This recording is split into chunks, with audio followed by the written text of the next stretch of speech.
একটি আহ্বান, আমাদের বিবেকের ডাক। ভাই ও বোনেরা, আজ আমি আপনার কাছে একজন ভাই, একজন সন্তান হিসেবে কথা বলছি। আমরা সবাই দেখেছি কিভাবে আমাদের দেশ একটি কঠিন সময় পার করেছে। অনেক ত্যাগের বিনিময়ে আমরা আজ এখানে আছি, কিন্তু আমাদের কাছে আজ একটি গুরুত্বপূর্ণ প্রশ্ন রয়ে গেছে। যারা তাদের প্রাণ দিয়েছে,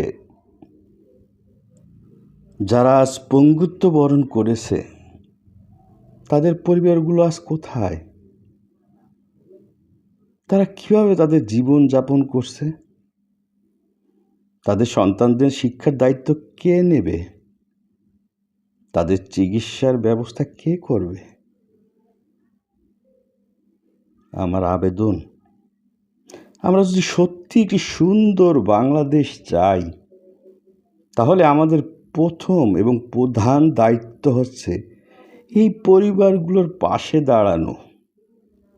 এটা কোনো দলের কাজ নয়, অ্যাকচুয়ালি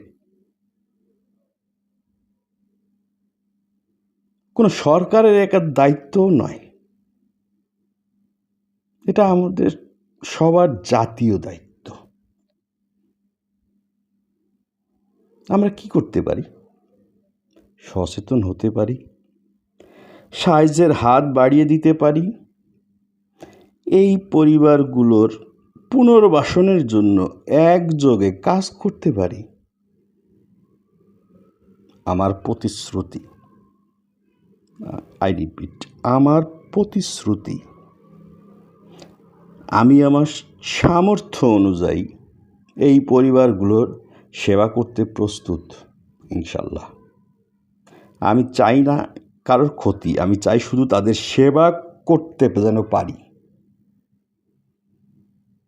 আমি চাই না কারোর ক্ষতি, আমি চাই শুধু তাদের সেবা করতে পারি।